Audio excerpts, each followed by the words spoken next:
what it is. We are at season 2 of What I'm Slappin', episode 1. I'm Bort. What's happening, man? It's your boy Juice, man. We back, man. Like Bort said, we back for season 2, but we in a different location, Bort. Yes. We in city. You feel me? We messing with Empire now, man. They didn't do a Shout out lot. Empire. We got closer to home, so we can get some of these people closer to my home. Yeah. So we can start getting some people from the Bay Area, man. But before we get to even diving into our next guest, Bort, your ass was pregnant this whole first season and didn't say shit. So the under. yeah. So why did you hold that back from us? It was just about having privacy, because I feel like nowadays everybody feel like they got to run to the internet to put their business out there, and I just wanted to do it a little different and expose it when I felt it was right. So how has motherhood been treating you so far? It's been great.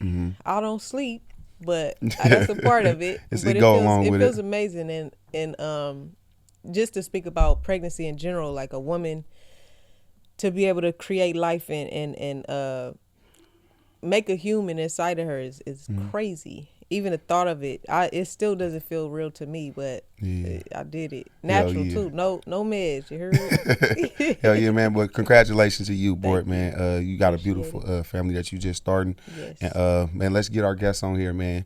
She's a force out of Frisco. You feel me? She's a performer. She's a multi-instrumentalist.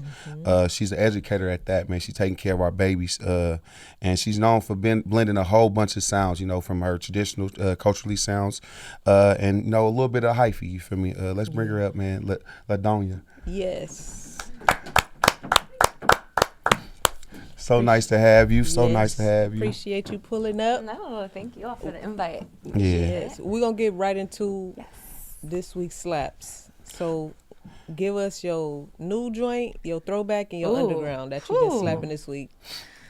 That's a good one. New joint, I've been listening to Mexica No Jazz out of Mexico City. It's kind of a combination of traditional son jarocho from Veracruz and like this more contemporary kind of electronic jazz fusion. So that's coming out of Mexico City, out of Pinche Hype. They're awesome. I love them. I know those guys from producing out there in the city. Nice. So that's my underground. My throwback, listening to a lot of Roberto Roena. So he's like an amazing salsa musician. And new joint, I have to admit, y'all, I don't really listen to like like mainstream, none of that. So let me meditate on that one and come back. That's cool. That's cool. I think for me, my new joint, it's called Coconut by Sailor, and his name is Trippin' something. But it's a super dope, like, I don't even know how to describe the beat. It's so catchy and like vibey. Throwback, Mary J, maybe. I Can Love You. Oh, I know we probably said that before, but that song is deep. Yeah. I like the words. I don't know if I have a underground though. Yeah, I don't think I got an underground one right now. I'm kind of stuck in the middle. But my new song that I've been listening to is Up a Notch off Chain Season 4, Neptune Pharaoh, with him and Five-Fold Lantana, going crazy. Throwback song that I've been listening to. It's either gonna fall between Shed So Many Tears and Jadakiss, Smoking Guns. Okay. I've been off both of them lately. They've been going crazy. They've been keeping me up and going. So, hell yeah. It's always good to go through the throwbacks. That should always bring you back keep to you a organic, certain man. memories. Oh my God, it's so necessary. I feel like sometimes I just be caught up in like the movement and like the traveling, the rollouts, the songs, all this stuff coming out. And like that is a way to root for me for sure, is to listen to those throwbacks, listen to what I was raised listening to, so that I can remind myself who I am, where I'm at, like kind of come back down to the ground. So, facts. Speaking of that, before we dive into the questions, we're gonna go into our game called Rapid Fire Slaps. Okay. So we're gonna play you 3 songs, and you give us the first word that comes to mind when you hear them. Okay. We gotta be honest. Yeah, okay? they're gonna play. They'll play straight through first, and then we'll go back and hear what you say. Okay, for sure. Okay. mentally ignorant. When we go dumb, do jazz break hip. We call it dope and do a donut in your whip. We call it dose and get stupid. It's what we do good. Ghost ride the whip while we dancing. I'm gonna have to say stupid doo doo dumb. Nah. I'm gonna have to say it. I'm gonna have to say it. Is that one word? Yeah, kinda. We gonna make it today. Yeah. Okay. Señoras y señores, bienvenidos al party.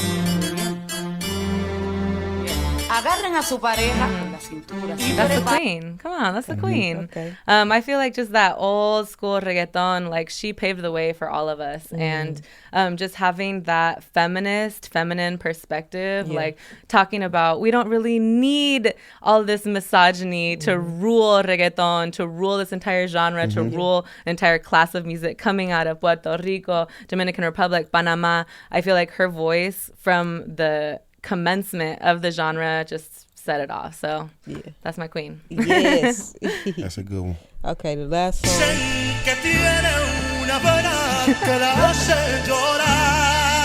Yeah.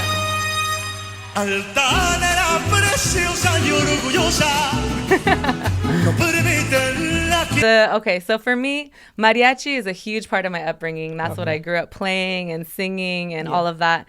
And for me, what typifies it so much is the bravado, right? It's just this huge presence and is like of being there, running the show, commanding the attention. And just like when you see the mariachis, of course they have their trajes, they're pimped out, their hats, their sombreros, all the instruments. Dope ass boots. But it's exactly, but it's about the presence. It's about the bravado, right? It's about the gravitas. It's like that huge magnetism. So bravado. Yes. Amen. Yeah. You picked some good ones. Yeah. So we felt like all those would relate to you definitely with the tradition that you come from. And then you throw in that hyphy. So that's how we got the Mac Dre. Yeah, that's good. Who came up with those? I did. Oh, okay, girl. Okay, you did your research. Okay, all right. Love it. Yeah. But hey, it goes like that sometimes, and like you say, I love when I dove into your history a little bit and to try to find out some more information about you. You talk about your upbringing, you know what I mean. And for me, coming from Oakland, upbringing is holding on to what we are, know our parents and our families know they teach us as traditional living for us, you know. And my question for you, my first question is, who was Doña before you had a voice that people would listen to? So I like, that's a really interesting question. And I actually can't remember a time in my life where people didn't listen to me. Just because growing up in a musical family, I was singing before I was talking. I was performing before I was like doing anything else. You know, that I was playing professionally with the family band since I was like 7 years old, 7 or 8. So I was raised, you know, coming from the mission, having that really deep rooted sense of community and of belonging more so than anything. It's second nature for me, or maybe it's first nature for me to just be on view and like being understood, being seen through music specifically. So I don't know. I mean, I think that so much of my personhood comes from utilizing that tool and that language of music to connect to other people. So I don't think there was a time, honestly. I don't think I've ever been anyone else. And that's the thing is that my parents will tell you that, like, the first song that they said that I was singing is this Jose Alfredo Jimenez song. It's like so dramatic. It's a mariachi. It goes, corazón, corazón, no me quieras matar, corazón, ra ra ra. It's like such a big, like dramatic. And so I was, before I could talk, like, corazón. And they're like, damn, girl. That's so, fire. You know, I think that it's just part of the upbringing. It's part of who I've always been. Amazing. You touched on growing up in a band. I want to know, what did growing up in a family band show you? Yeah, I mean, so when you're a child, I'm not sure. I mean, I know we spoke a little bit about like your upbringing in sports and like that legacy with your family. I'm not sure what your upbringing was, but if you have a deep familial practice, you know that it's very enriching, but it can also be beef, you know. My first instrument was trumpet and my father was my teacher. And hard ass instrument. Trumpet is not one of those easy ones that you're like you pick up and play at the party and you're just like, this is one that takes a lot of discipline, it takes a lot of attention, it takes a lot of practice. And then if your father's your teacher, it can get a little contentious, right? So in that sense, it was very trying. It was like sometimes it did feel like I just want to go to like party with my friends, or I want to go to play sports, or like I want to go whatever it is that kids my age were doing, but I had a gig and I had to get my gig clothes together and I had to practice and I had to be at rehearsals. And so in that sense, just starting with what was more difficult, that's kind of like, that's what the vibe was for a long time. But at the same time, it's like, you have this rapport and you have this language and you have this way to connect with your family that most people don't have, which is so paramount to me. We continue to play together. I see my family like 3 times a week. We're very, very close. And that's because we have so many different ways to talk to each other and to understand each other and to respect each other and to admire each other. And I think that that's something that I see in other families that it seems like very sad is to not know your family members, you know, like how close we are with our friends, how close we are with our partners. And then sometimes you have families of people that don't even know each other, don't even see each other. So I think that, you know, music like helped me be there with my family, see all of my individual family members and really love them, you know, as a whole person. But it was tough, you know, it was tough growing up like that sometimes. I'm telling you, my bad, boy, but I'm about to piggyback off you because I know it get tough because when my pops with coaching, he on your ass 24/7. You like, hey, can you just bag up a little bit off the coaching? And then you go home and you're at home with them and you're like, oh God, I fucked up at the practice and now he's mad and like it's tied up. Yeah, me and him butt heads about that to this day. You feel me? My bad, boy. No, it's all good. I know you said your father like taught you trumpet, and I'm pretty sure like your other family members were big influences on like your musical upbringing. In an interview you said you have an ocean of influences. I want you to touch on who some of those influences are. I think like growing up early on, my dad had a salsa band called Los Compas, and a lot of them had come from New York or were from other parts of the Latin American diaspora. And so they brought in, and also just being from the Mission, having such a diverse soundscape accessible to me. I grew up listening to a lot of salsa, listening to a lot of fania, obviously, listening to a lot of cumbia. So cumbia is the style of music coming from Colombia. Listening to a lot of vallenato, which is the style that they play on accordion, because my dad and my sister play accordion. But also looking at more traditional like folk musics from Mexico specifically. So looking at rancheras, at boleros, at just like the música norteña coming from the north of Mexico, corridos, mariachi sones, all the different regional sones. So like paying specific attention to how, mostly what draws my attention, what always was invigorating for me musically, is looking at how the African diaspora mixed with the like regional indigenous influences was creating just these such rich practices of music.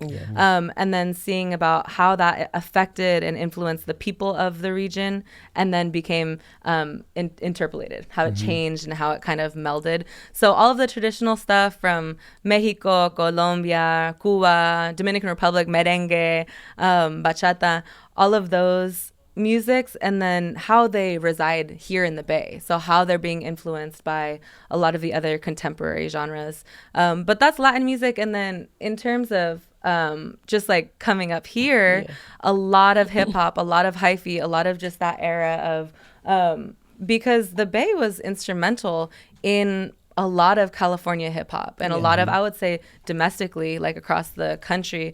So thinking about how those specific sounds and duple meters and kind of just this rhythmic language affected and influenced all hip hop, a lot of rap, and then also a lot of pop music too, right? In the pop canon. And then on top of that, my mother was part of the folk music revival. So I listened to a lot of folk music, a lot of blues, a lot of very early jazz, a lot of old time music, bluegrass music. So all of this kind of like, it was varied. It was a very varied. And I I still to this day find myself like deep diving. Like I know that my music is kind of a melding of all these influences, but when I listen to music, I listen at the source. I listen to Woody Guthrie. I'm listening to Carter Family. I'm listening to like the very, very traditional, like at the root, because that's what, I don't know, that's what wakes my brain up in a certain way. Yeah, and you can hear it in a lot of your music of how you could do a hell of a job of combining and connecting all of the sounds. My bad. For me, is which one that do you think you feel that you connect to the most? You feel me? And why? Because like you say, you taking some from Cuba, you taking some from home, and then you come back here and you get a whole different type of just sound and but the Bay is that, you know what I mean? The Bay is everything in one. So, you know, what sound do you feel that you connect with more? I don't think anyone's ever asked me that before. Sweating. No. I honestly, what I listen to the most is banda. Okay. Yeah. What's your favorite banda artist? My favorite banda artist, I was just listening to Julian Alvarez. It's just like a big band, right? Okay. Like they do corridos, they do all that stuff, but it's like the big, like 4 trombones and the chachetas and the saxores and like just that big brass sound. Yeah. Being a trumpet player, that's what like wakes my shit up. You know, like when I'm in the car, I put that on and I'm like, okay, I can breathe. I feel good. I feel fine. Like, okay. For other people, they hear it and they're like, oh my God, noise and it's too loud and it's too crazy. For me, I'm like, that's what calms me down. So yeah, I would say banda at this moment. Okay. And while you curating your music, like what's the process of when you making it, you know, I know you go from making the beat and then you making it, putting the lyrics together, but what does it take for you to actually like feel like the song is complete? I do a lot of, I'm trained, like theoretically, very technically trained in music. So I think that what I, so I usually demo it out on my own and then I'll write lyrics, I'll write melody, and then I'll have players come in and record the parts that I've demoed. But what I think is the cherry on top for me, what wraps it all up, is the arranging process, which speaks specifically to what different instruments are playing what at what time. So it's not just everyone playing the whole time or whatever. Producers, you know, they do a lot of that in the initiation of the beat, like, okay, it's going to drop in here or it's going to cut out here. For me, the arranging is a huge part of the process, especially in terms of vocal arranging. So in my music, you'll hear at least 16 voices on every part. I have a lot of background vocals. I have a lot of harmonies. Yeah, harmonies and layers. And so, yeah, I think that attention to arranging, especially vocal arranging, is... Where does that come from? Yeah. You paying so much attention to those small details? I mean, it comes from orchestral work for me. It comes from having studied that kind of music and played in really large classical bands. And so knowing technically like what harmonies go together, how to build, how to bring the energy back down. But it also comes from, I think, I would say rumba and son cubano, and kind of like in Cuba, I'm not sure if you all are familiar with son cubano or rumba, but it's a style of music where it's drum based. A lot of drums. It's a lot of drums, a lot of congas, the cajas, the clave, the campanas, and then it's voices. So it's like, 20 people singing the same thing, and everybody's getting in where they fit in, everybody's like singing their own part. So I think listening so intensely to what that number of voices really does to people, like when you are in a room with 20 people all singing at the same time, it hits in a very different way. Vibration. And so that's very inspiring to me. And I know that a lot of people, I didn't grow up in church, but a lot of people find their way to music through church. And a part of that is the choir. It's the chorus. It's having all of those voices singing together, right? So I got that from a different space, but it's definitely what has inspired my arranging. Nice. Now, so you're very educated in the arrangement and just music in general, and you're also an educator. I want to know, how does that play a role in your artistry, like being an educator and also being the artist at the same time? Yeah, I mean, I think it's tricky, like I think when I first started putting out music as La Doña, I felt very strongly about keeping them separate because as you know, like it's difficult to be a multifaceted human being when you're working with children. Facts. And you're like, you can't show certain parts of yourself and you have to show up in a certain way. And I just, and especially for women, you know, it's like, I can't show up to class like this. Yeah. Like I have to, even if I change my makeup one single day, the kids freak out. They're like, oh my God, I love your eyeshadow, or oh, what lipstick are you wearing? Like they're so fixed. Like you can't do anything. You have to just show up the same, look the same, be consistent, be like, I don't know. So I felt like it was difficult to navigate both of those. But as time went on, I realized that what had brought me to music was having educators that saw me and that supported me and that they themselves were multifaceted human beings, right? You know, it's like they would be partying with my family, they'd be at my house, they'd be all like going out, we'd be playing at the different bars, you know, so I knew them in different capacities. And it made me realize that there was a future in music, that there was a way that I could do everything. And so now I feel like blessed to be able to integrate my students, some of my kids in my performances, to be able to arrange some of my songs for like the band programs that I teach in, just having spaces and having methods to integrate and like couple that work feels really, I mean, it feels very wholesome for me in the sense that, or holistic, I guess, just in the sense that I get to like meld both of my worlds. And I think it's also important to radicalize the kids, you know, like my approach to music and my kind of rejection of this like hierarchy of Eurocentric classical music or the pop music kind of system and industry. I think like being able to radicalize them in regards to that is important and needs to happen from a young age. And what age are you at? I am, what am I teaching? Yeah. I'm like, girl. Not you. No. The kids. So I teach with SF Jazz and with Community Music Center's mariachi program. So I'm popping into like 5 different schools a year. So right now I'm from kinder all the way to 12th grade. So I'm with all of them. Nice. What's the reaction from the kids when they hear the music? Well, some of it I don't show to them, but others of it, they're like, whoa, that's you? Are you famous? Like, they're super cute. It depends on the age. But and then some of them, like my high schoolers, like, they know me because they're like, oh, I saw that you went and did this weekend, or you were at the Grammys. And I'm like, okay. Now. I know. I'm like, okay. Did you do your homework, or like, did you practice your piece while I was at the Grammys? No. So it's funny. It's like there's different levels of kind of visibility. Nice. So you make music that is more like fun or just get people moving, or out on the dance floor, and it also carries like a heavy message or some truth. How do you come about with that approach? Like keeping it fun, also with a message, and sometimes heavy. Yeah, that's a great question. I mean, I think it's something that I like contend with a lot and think about a lot, just because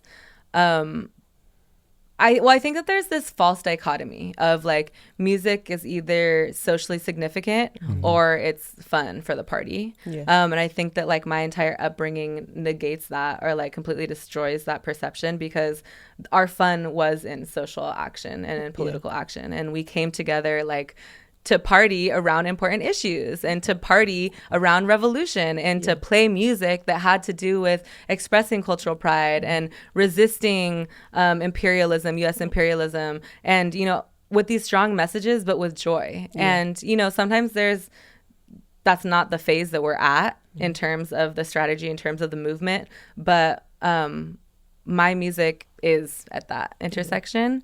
And so I just think that we, especially like the music industry, really punishes artists for speaking out, and and kind of upholds this like falsity that if you're talking about important issues, then people aren't going to want to listen to your music.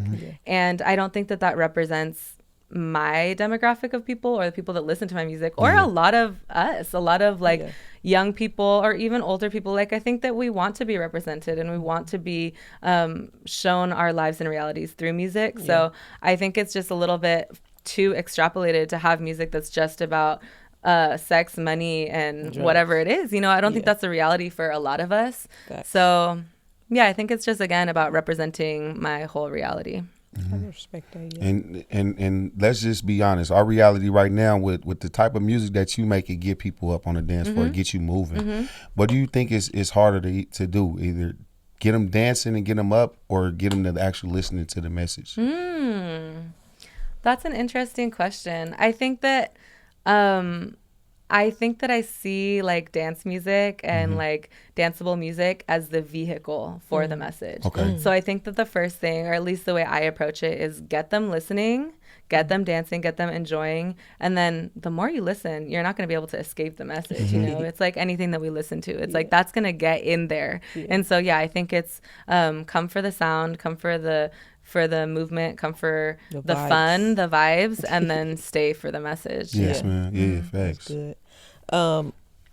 Back to the kids, I want to know, when a young girl sees La Doña, what do you want her to pull from you? I want the young women out there, the girls out there, to feel empowered to get to know themselves better. And if it's through performance, then that's greatly empowering. If it's through writing music, then that's really important too. But most of all, I just want, I think that there's a lot of fear, especially like coming up in a very patriarchal society and misogynistic musical society. I think that it's hard for young women to feel safe to get to know themselves and feel safe to really express themselves, and as though that's like a space for men or for like cis men. And I don't know, that to me is really damaging, because then we have limited women engineers and limited female producers, and we're told that we can be singers, we can be dancers, and we can't play instruments, and we can't be producing, and we can't be on the technical side of things. So I think I just like, having grown so much as an artist through this project, I want girls to be able to see women being successful in all these different realms and spheres, and excited and with confidence that they can do the same thing. Nice. Yeah. And like you say, there's a situation of where I would say us as Americans, in a sense, will look at the Hispanic culture, and everything that you got that brings over from home. I think we love to eat our tacos, eat our burritos, and go and vibe around and kind of maneuver with you guys a little bit. But do you feel that there's a slight that people don't fully understand the culture,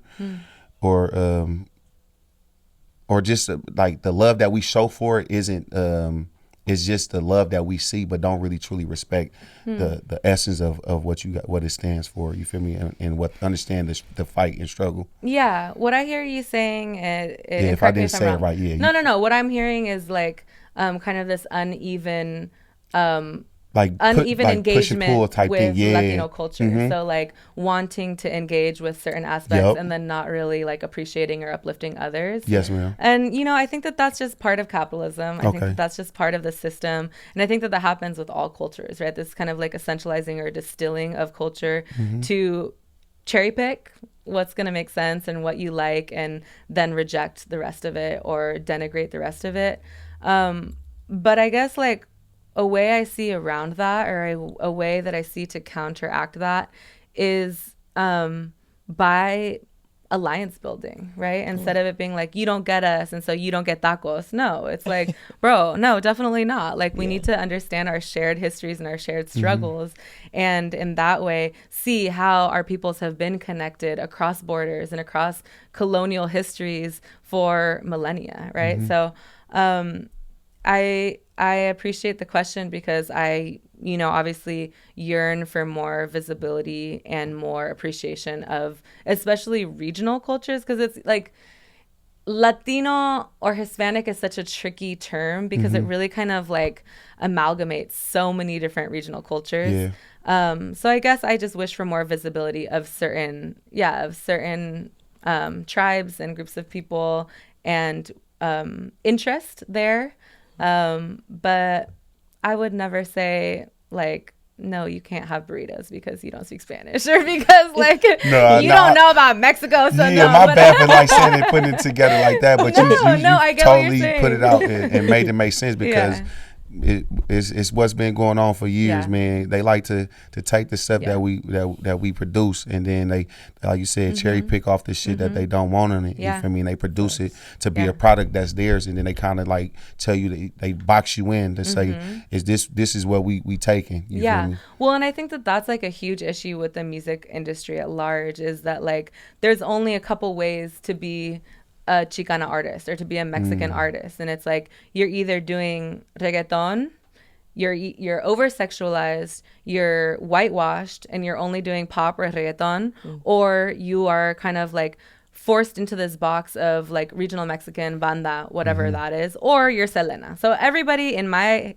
career has tried to box me into any of those three tropes, and I'm sorry, it's just not a fit. It's not a fit for me, you know. Like I've had to consistently just push back against kind of those metrics or those measures of Latinidad or of being Mexican, and that's been like one of my biggest points of contention with the industry, is just not fitting into those molds. Thanks. I think you touched on my next question, which was, what do you think the industry gets wrong about Latin artists? And then how does that play out specifically in the Bay as well?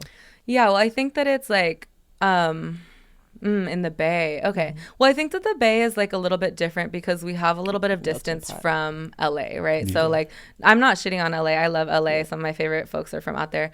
But I think that the stronghold that the industry has, and kind of that like essentializing of personhood and of artistry that they hold on to and replicate is really harmful, and it's really dangerous, and it's really disrespectful of people who, you know, are multifaceted artists. That being said, so we have a little distance. I feel like there's more room to play up here. Like there's a little bit more flexibility, there's a little bit more ingenuity, there's a little bit more like space to try new things instead of like make a hit. You got to make it, look at the top 40, pick 2 songs that you can make a song out of, and it's going to sound like that, and we're going to make a hit. Because like that can tend to be kind of the vibe in other places. But I think, I would say like typecasting. I would say like trying to fit us into molds or into boxes. But then I think also like the whitewashing and the kind of exploitation that happens of Latina artists. I mean, you see it within Black music too. Like, you're good enough to be in these spaces, but don't talk about anything, and don't do that, and don't, you know, it's like a lot of control, systems of control, and systems of kind of like respectability politics. So like, you can be in this room, but be cool, shut up, don't say too much, don't be too Latin, don't be too Black, don't, you know. So it's like all of this pressure and all of this extraction of our culture and of our voices, but none of the respect. No, I definitely relate to that, because me moving up here from SoCal, LA area, but from Carson, I definitely did feel like I could be more exploratory being up here versus down there. I'm like, okay, I know what's cool and I know what's not cool. Versus up here, okay, if I want to wear this or try this, you ain't had the blood and cuz out here. That honestly, but okay, shout out South Bay. I do feel like there is you have freedom up here, in the Bay Area to explore and express how you feel, versus being down there. But on this, what we're going into is our segment called Keep It on the Real, where we're going to ask you some questions where you have to keep it on the real. Okay. Let's get it. Keep it on the real. High-sided. And I'll just kick this one off. I want to say 2017, 2018. I'm in the league, right? And I want to say it's early in the year too. And Colin Kaepernick goes out and he protests. And we sitting in there as a union, let's say. and we all trying to figure out what's going to be the stand, especially for the blacks. You feel me? That's in these organizations. And a couple of us were scared in the motherfucker to even think about saying something. Mm-hmm. Not me, because I'm very outspoken. I understand where I come from. You feel me? Very empowered by my community. Just you know where how it is where we come from with me. But it was some things that for me taking a stand with Cap that I'll say how I say this that they shunned the brother for in a sense. You feel me? Had a couple of hard meetings with some higher upstairs folks, you know, and you know the meetings it'd be nice and neat of, hey, we don't get down like this. I was in KC at the time, you know, it was simple as this is a red state, you know what I mean? And so you've been very vocal about your stand against ICE and injustice. You feel me? My question is, what does it actually cost you to be that damn vocal about it? You know, and it's you to take those stands about those situations. I mean, you know, probably better than most. Yeah, and I ain't trying to go too far in my shit. It could cost you your entire career. Facts, yep. Is what it can cost you. But what is your soul worth? You know? Mamas. And that's a question that I think about every day, almost daily, when I'm thinking about like, damn, like I could be doing this or I could be doing that or I burnt this bridge or whatever. But at the end of the day, it's like I am so much more than my numbers. I'm so much more than my streams. I'm so much more than my, tour schedule. I'm a person and I have to be able to live with myself at the end of the day. Exactly. And I have to be able to honor my ancestors and honor my family and honor my community.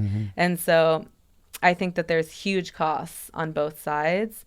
And everybody has to take a stand. Everybody has to decide what it's worth to them. For me, I know that, listen, I'm always going to be playing music. I'm always going to be putting a band together. I'm always going to be reading and smart, honestly, talking my shit. So like now is not the time for me to be silent. And also it's like I'm not going to be alienated from music because I have to because I can't play this stage or because like this person didn't like that I was talking about Palestine and so now I'm canceled from playing this gig. Like, you know, it's going to happen, but you have to decide how you want to engage with the industry. Like if that's what it takes to be successful there, then I wouldn't want to be in that space. But it's hard because especially like once you've gotten to a certain level, it's a lot on the line. And other people don't always understand, like, how could you get there and then say no to it? Or how could you get there and then jeopardize all of that? But as you said, it's the way we're raised and it's the integrity that you have to kind of maintain and that you have to keep alive for yourself because that's that lasts your lifetime or Facts. It doesn't or it's gone like that. So and that's why I think the hardest part about being in those positions at the time, I think a lot of the guys understood that life happens that fast, especially with the football game. They gonna recycle you like that if you don't go conform into what they trying to get you to do. So especially, and like that's a great point that a lot of people don't realize is that like all it takes is for you to do one thing that they don't like, and the meeting can be like, this is a red state and so we don't do things like that here. But what that actually means is we're not putting you on for this. You're no longer in consideration for this. You don't belong here. You're going to be treated as such. You know, it's like, it's very covert in certain ways, but you know it has an impact and it's swift. I think the impact with me, it just made me beat the pavement a lot harder with my 10 toes. It made me find my focus on what do the people really need and how can we make a change. And I just started doing it a lot more. You feel me? You use it as power. Exactly. And every single time you take that choice, every single time you decide to continue on your path, it's more affirming. And you see that, okay, there is a reason why I'm doing this. Facts. So it can be hard, but it's important. Thank you. It's always important to definitely stand up for yourself and be yourself at all times. I wanna know when there's no music, when there's no message, and then when everything is kind of quiet, who is Dona? Dona. You got it. No, you got it. Yes. I am so similar to me as La Doña. Honestly, like Cecilia is the same. I love hosting people at my house. I love cooking. I love having What's people over. Dish? My favorite dish to make? This last week I made chile relleno, which is like very time consuming, but I love it. What is that dish? So it's a chile poblano. You roast the chile poblano over the open fire. You peel off all the skin. Is that a vegetable? It's a chile. It's like a chile like this big. Okay. And then you fill it with cheese, and then you make like out of meringue egg whites, and you make this like meringue based breading. You bread it, and then you fry it, and then you make a salsa roja that you pour over the top of it. And so it's like it takes forever, but it's like definitely the like Mexican mom in me that's like, oh, you're coming over? Okay, I'm going to cook for 2 days. Sit down. Watch this. Enjoy this. So that's who I am. Like when I get off tour, everyone's like, okay, so you sleep for like a week? And I'm like, no. I call my homegirls. I call my family and they come over and I cook. Nice. So that's who I am. I like to just always, I'm the baby of the family. So I like to just be surrounded by people. I like to be, always in the center of my people. Love. Hell yeah. And you just recently got back into graduate school, right? What was that process like for you to, you already a teacher, but for you to just be chasing some more formal educational goals for yourself, what's the next levels for you with that? It's a good question. A lot of people are like, why, when you're doing like in music, you're doing graduate level work. For me, I'm really yearning like some more structure. I'm learning I really want to have like a little bit more guidance and some advising and just somebody to be like pushing me, because for the last 5, 6, I don't know, I guess maybe it's been longer than that. The last few years I've been at the helm of everything. I've been leading the project, self-managed, doing all of my like, just doing everything. And it's great for somebody like me who's very organized and self-directed and motivated, but I kind of just want someone else to tell me what to do one single time, like just tell me like, go read this book, distill it. How does it relate to your project? And I'll be like, yeah, okay, great. Let me do it. And then they can be like, good job, or no, do it a different way. Like any type of feedback would be great, because it becomes so noisy, like the music industry or like the performance industry, entertainment industry, like it gets so, you're like, you have so many voices, so many people have opinions, but nobody actually has like tangible advice. So I think that that's what I'm really like yearning for. And the step after, I don't know. Everyone's like, well, what are your goals? And I'm like, girl, I don't know. I'm just trying to learn. I just want to like go back to school, grow my brain a little bit more, have some guidance, learn a little bit more. And then that's for next year's me to figure out. Facts. You say you want somebody to speak to you and tell you what to do differently. I want to know if the version of you before now could tell you something, or could say what would they be proud of or most surprised about of the version of you now. What would they say? Yeah, I think that like before me would be like, girl, what the hell are you doing? Because I've always played music, I've always performed, but I never wanted to like be a solo artist or have a career in music. My parents always told me, get a city job, get a union job, get your pension, get your benefits, like build stability in your life in that way. While they were both musicians, they were like, don't go down that road. Like it's not stable, it's feast or famine, like we don't want that kind of life for you. And so I never even entertained the idea. I just put out a song one day and things just kind of started happening. But I think before I put that song out, I think I would be shocked. I'd be like, what? Why? Like I was supposed to have already been back to school. I should have had a PhD by now. Like I should have been like in either teaching or like doing something much more stable. So I think a younger me would be very surprised at where I am. Like, okay, I didn't see that coming at all. But like, I think that they would be also invigorated, and also probably, I mean, I started making music because I wasn't hearing the type of music that I wanted to hear. No one else was doing the music I wanted to listen to. And so I think that she would probably be a fan too. I'd be like, damn, bro, okay. Hell yeah. Love That's it. hella fire. And I got one more for you, Yeah. and I think this would be a good one. If you and the family could put together a huge show, what venue would it be, and what songs would you guys perform? Ooh, that one's so good. We get anyone now. We got budget.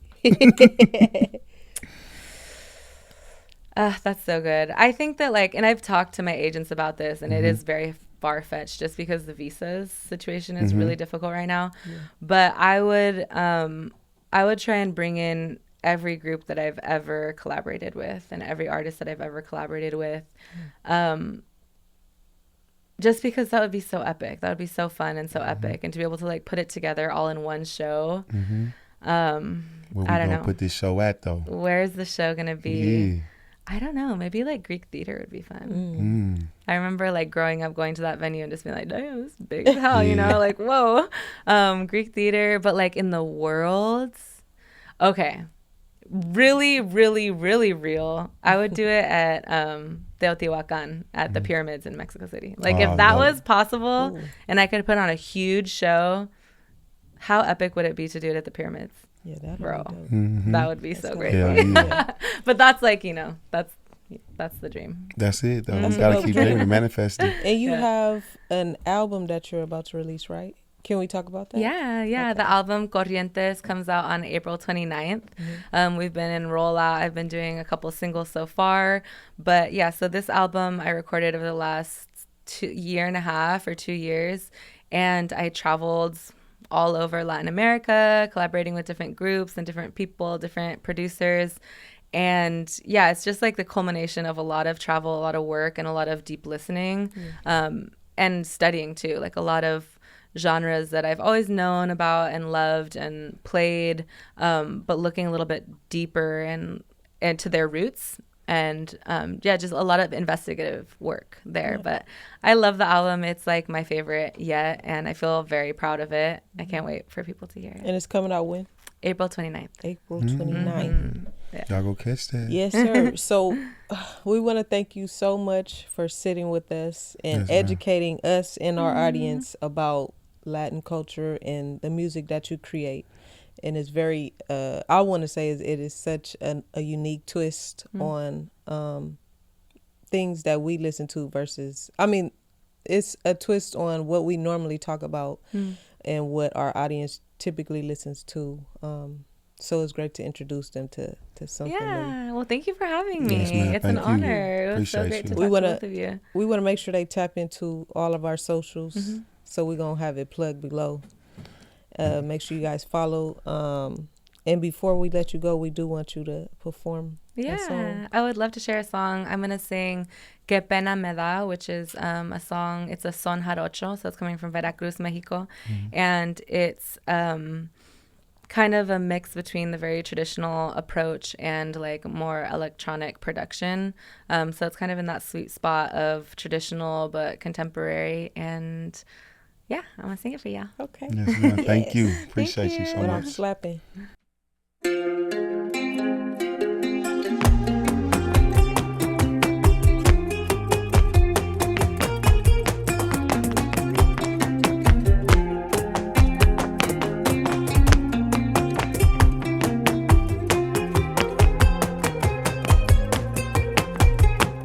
Ay, qué pena me da haber caído por tu amor, haber caído por tu amor. Ay, qué pena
amor al fin del mundo, tu consuelo en este infierno. Ay, qué raro hacerse